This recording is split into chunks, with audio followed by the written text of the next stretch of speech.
اعوذ باللہ من الشیطان الرجیم۔ پناہ مانگتا ہوں میں اللہ کی شیطان مردود سے۔ بسم اللہ الرحمن الرحیم۔ شروع اللہ کے نام سے جو بڑا مہربان نہایت رحم والا ہے۔ دا باٹم لائن کے ناظرین کرام السلام علیکم۔ محترم ناظرین، ہم اپنی آج کی ویڈیو میں آپ کو بتائیں گے کہ کیسے اولیاء اللہ جو کئی 100 سال کی نیند کے بعد زندہ ہو گئے، قرآن کا سچا واقعہ آپ کے سامنے پیش کریں گے جو یقیناً آپ کے لیے دلچسپی کا باعث ہوگا۔ ناظرین، حافظ ابن کثیر اپنی تفسیر میں یہ واقعہ بیان کرتے ہیں۔ اصحاب کہف بادشاہوں کی اولاد اور اپنی قوم کے سردار تھے۔ قوم بت پرست تھی۔ ایک روز ان کی قوم اپنے کسی مذہبی میلے کے لیے شہر سے باہر نکلی جہاں ان کا سالانہ اجتماع ہوا کرتا تھا۔ وہاں جا کر یہ لوگ اپنے بتوں کی پوجا پاٹ کرتے اور ان کے لیے جانوروں کی قربانیاں دیا کرتے۔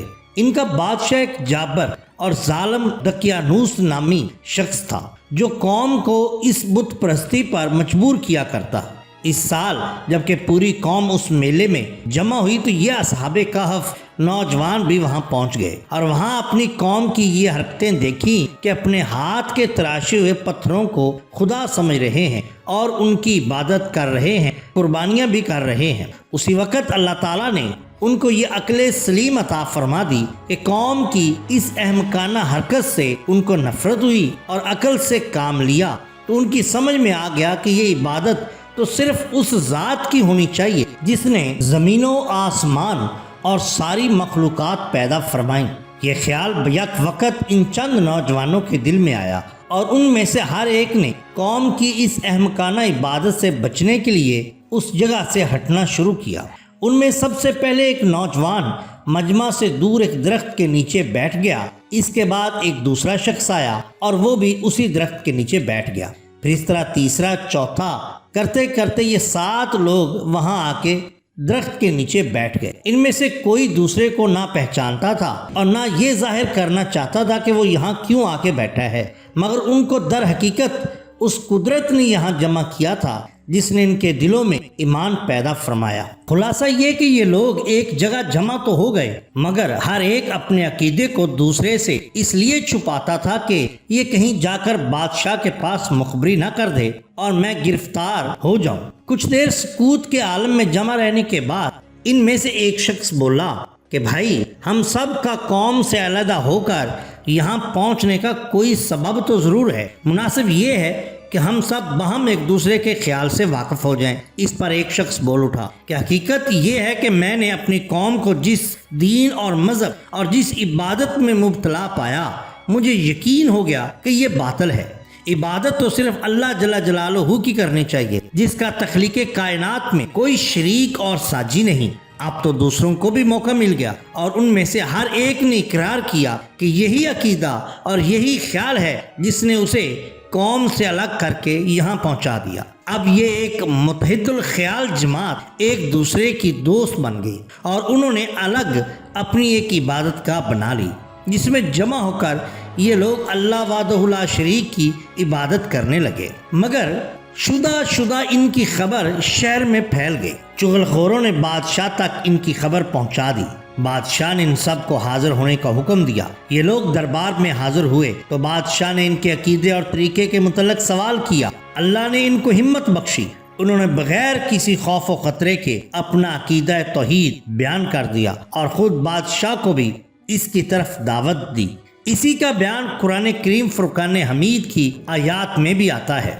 جب ان لوگوں نے بادشاہ کو بے باک ہو کر دعوت ایمان دی تو بادشاہ نے اس سے انکار کیا اور ان کو ڈرایا، دھمکایا اور ان کے بدن سے وہ عمدہ پوشاک جو ان شہزادوں کے بدن پر تھی اتروا دی تاکہ یہ لوگ اپنے معاملہ میں غور کریں، اور غور کرنے کے لیے چند روز کی مہلت یہ کہہ کر دے دی کہ تم نوجوان ہو، میں تمہارے قتل میں اس لیے جلدی نہیں کرتا کہ تم کو غور کرنے کا موقع مل جائے۔ اب بھی اگر تم اپنی قوم کے دین و مذہب پر آ جاتے ہو تو تم اپنے حال پر رہو گے ورنہ قتل کر دیے جاؤ گے۔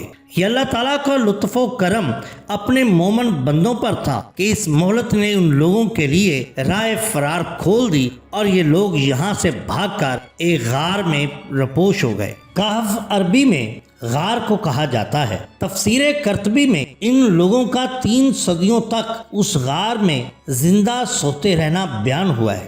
بیان کیا جاتا ہے کہ اصحاب کہف کے نکلنے کے وقت جو ظالم اور مشرک بادشاہ دقیانوس اس شہر پر مسلط تھا وہ مر گیا اور اس پر صدیاں گزر گئیں، یہاں تک کہ اس مملکت پر قبضہ اہل حق کا ہو گیا جو توحید پر یقین رکھتے تھے، اور ان کا بادشاہ ایک نیک صالح آدمی تھا جس کا نام تفسیر مظہری میں بیدو سیسی لکھا گیا ہے۔ اس کے زمانے میں اتفاقاً قیامت اور اس میں سب مردوں کے دوبارہ زندہ ہونے کے مسئلے میں کچھ اختلاف پھیل گئے۔ ایک فرقہ اس کا منکر ہو گیا کہ بدن گلنے سڑنے پر ریزہ ریزہ ہو کر ساری دنیا میں پھیل جانے کے بعد بھی کیسے زندہ ہوں گے۔ بادشاہ وقت بیدو سیس کو اس کی فکر ہوئی کہ کس طرح ان کے شکوک و شبہات دور کیے جائیں۔ جب کوئی تدبیر کام نہ آئی تو ٹاٹ کے کپڑے پہنے اور راکھ کے ڈھیر پر بیٹھ کر اللہ سے دعا کرنے لگا اور آہوزاری کی کہ یا اللہ آپ ہی کوئی ایسی صورت پیدا فرما دے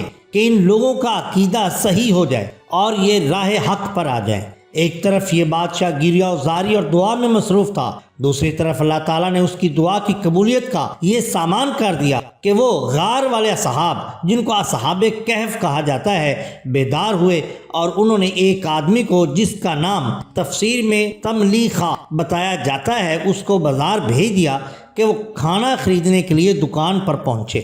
جب وہ گیا تو 300 برس پہلے بادشاہ دقیانوس کے زمانے کا سکہ کھانے کی قیمت میں پیش کیا تو دکاندار حیران رہ گیا کہ یہ سکہ کہاں سے آیا، کس زمانے کا ہے۔ بازار کے دوسرے دکانداروں کو دکھلایا، سب نے یہ کہا کہ اس شخص کو کہیں پرانا خزانہ ہاتھ آ گیا ہے، اس میں سے سکہ نکال کر یہ لایا ہے۔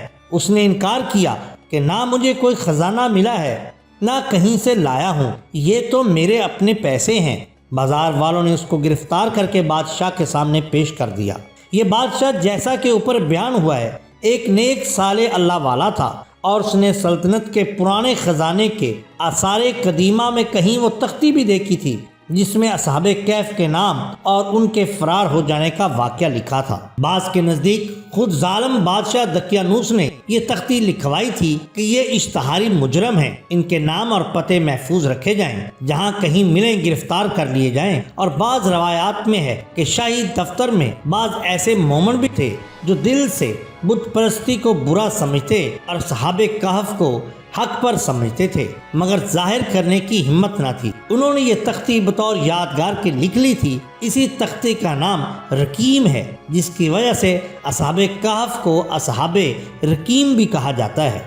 الغرض اس بادشاہ کو اس واقعہ کا کچھ علم تھا، اور اس وقت وہ اس دعا میں مشغول کہ کسی طرح سے لوگوں کو اس بات کا یقین آ جائے کہ مردہ اجسام کو دوبارہ زندہ کر دینا اللہ تعالیٰ کی قدرت کاملہ کے سامنے کچھ بعید نہیں۔ اس لیے اس شخص کے حالات کی تحقیق کی تو اطمینان ہو گیا کہ یہ انہی لوگوں میں سے ہے، اور اس نے کہا میں تو اللہ تعالیٰ سے دعا کیا کرتا تھا کہ مجھے ان لوگوں سے ملا دے جو دقیانوس کے زمانے میں اپنا ایمان بچا کر بھاگے تھے۔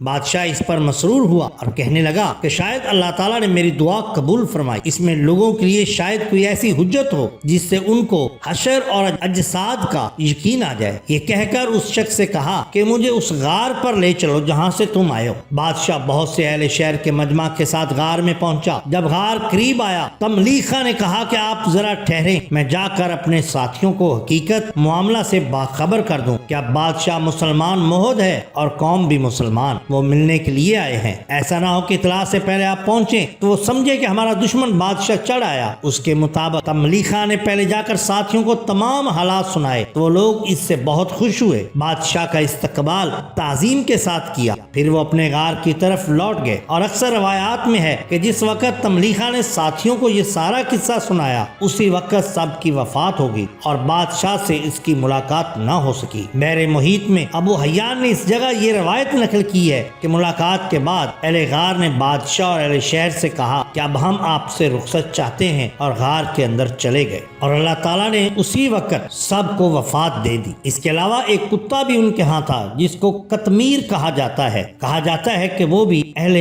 جنہ میں سے تھا۔ واللہ عالم بالصواب۔ ناظرین کرام، یہ ہوتی ہے اولیاء اللہ کی شان۔ محترم ناظرین، اگر آپ کو ہماری یہ ویڈیو پسند آئی ہو تو لائک کیجئے، سبسکرائب کیجئے ہمارے چینل دا باٹم لائن کو، تاکہ ہم آپ کے لیے اور بھی بہترین ویڈیوز لا سکیں۔ اپنے دوستوں کا، گرد و نواح کے لوگوں کا بہت خیال رکھیے۔ اللہ اور اللہ کے رسول صلی اللہ علیہ وسلم سے بہت محبت کیجئے۔ آپ کا بہت شکریہ۔ اللہ حافظ۔